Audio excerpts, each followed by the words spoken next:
avertizându-mă că, hai, ce caut aici la o parte?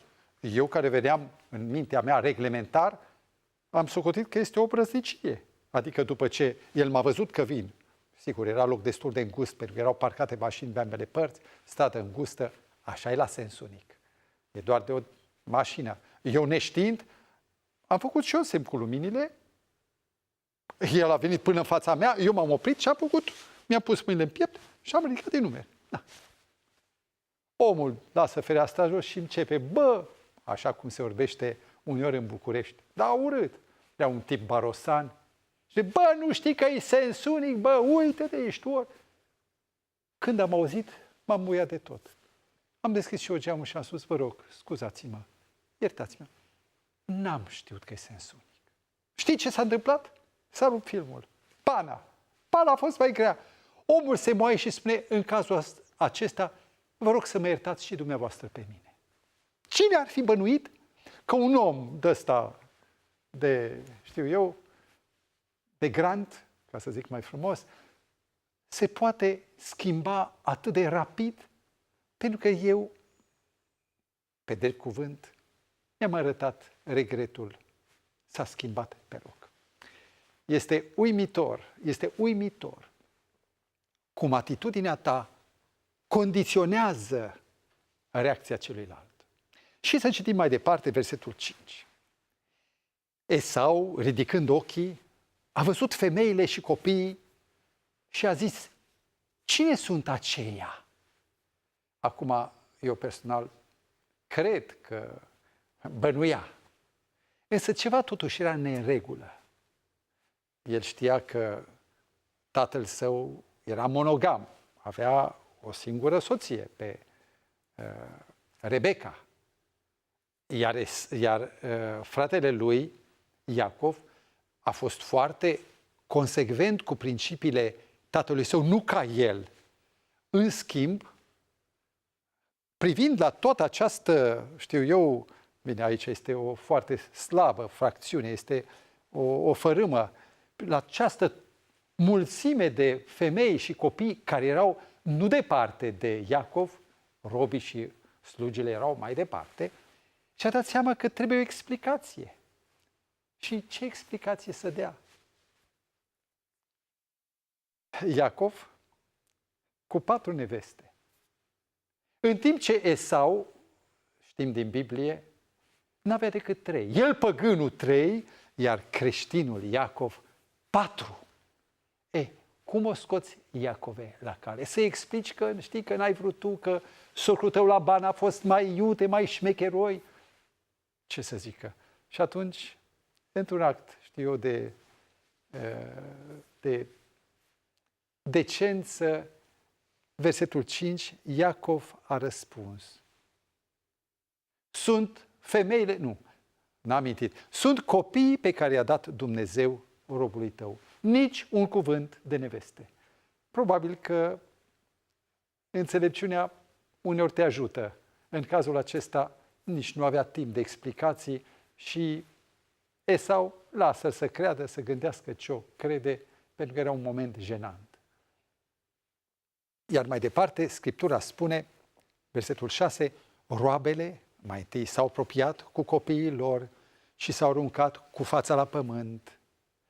Leia și copiii ei, de asemenea, s-au apropiat și s-au aruncat cu fața la pământ și în urmă s-a apropiat Iosif și Rahela și s-au aruncat cu fața la pământ.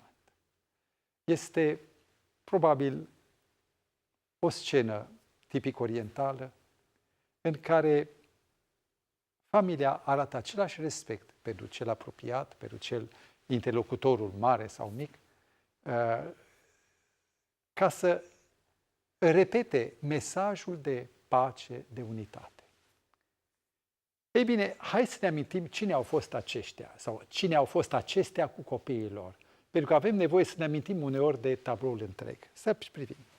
Deci în prima linie se afla Bilha cu Dan și Neftali, care era roaba Rahelei, și Zilpa, Gad și Asher. A urmat apoi Leia cu cei 6 băieți, Ruben, Simeon, Levi, Iuda, Isahar, Zabulon, și cu fiica ei Dina. Iar la urmă vine Rahela și Iosif. Cam aceasta a fost dispoziția familiei pe care a întâmpinat-o și a admirat-o, să spunem, Esau. N-au fost întrebări, amândoi erau acum oameni mari, măcar că erau mari și atunci când s-a întâmplat scena șmecheriei, a înșelăciunii. Acum, dacă mi amintesc bine, Iacov avea 96-97 de ani, că stătuse 20 de ani la socrul său și plecase la 76-77 de ani acasă ca holtei. Oricum, speranța de viață, arcul vieții era mult mai lung atunci decât astăzi. Și e ceva ca un bărbat la 100 de ani să fie un tată de noi născuți, de bebeluși. În fine, Esau, versetul 8, a zis: ce ai de gând să faci cu toată tabăra aceea pe care am întâlnit-o? Și acum te întreb, oare la ce tabără s-a referit el? Bineînțeles că nu la turma pe care o avea în față, nu la copii și nevastă, ci la tabăra pe care Iacov o trimisese precaut din motive diplomatice, să spunem noi politice sau psihologice, ca un cadou.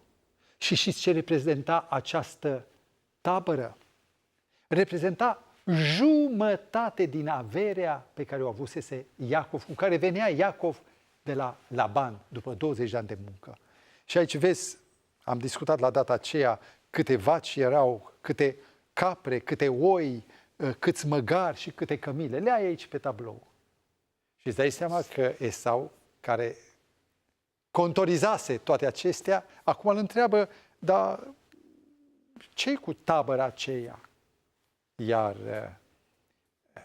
Iacov răspunde în versetul 8: voiesc să capăt trecere cu ea înaintea Domnului meu. Nu știu. Nu știu dacă mai era cazul. Pentru că relația s-a cuplat, s-a refăcut.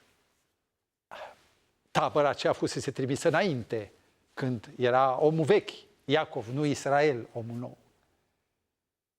Interesant e că nu și-a cuvântul înapoi, merge înainte, frumos din partea lui Iacov, dar mai este că un lucru important.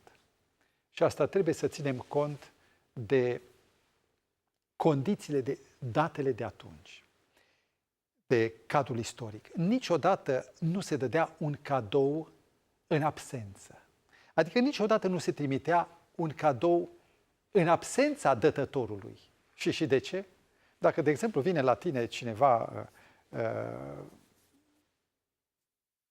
un subaltern sau cineva care vrea să fie angajat de tine, să spunem că tu ești un mare director, și trimite acasă la tine o persoană cu un plic din partea domnului cutare, la revedere. Ai plicul, domnule, stai că, domnule, eu nu sunt cumpărabil, dar a plecat omul. Ce să fac cu plicul? Dacă vine poliția economică și mă găsește cu el, intru la pârnaie. Niciodată, mai ales atunci, nu se dădea direct. Rectific, nu se dădea prin delegare. Și trebuia să fii direct acolo. Și de ce? Ca unul să o poată refuza. Nu, mulțumesc. Și acum, iată că tabăra fusese dată prin delegare. Nu o accept, pentru că am dreptul să spun nu vreau. Iar acest lucru îl aduce pe tapet Esau prin întrebarea lui: ce-i cu tabăra aceea? Iar răspunsul pe care îl dă Iacov, v-am spus, el a zis: vreau să capăt trecere. Iar Esau îi răspunde. Esau a zis în versetul 9: eu am din belșug, păstrează, frate, ce este al tău. Este surprinzător faptul că unul se adresează celuilalt cu termenul Domnul meu, în timp ce Esau, de la care mă așteptam la mai puțin, nu îi spune pe nume, ci îi spune frate. Cu adevărat era semnul refacerii legăturii. Cel care era vinovat îi arată un respect deosebit, iar cel vătămat îl recunoaște în relația lui inițială de sânge ca frate.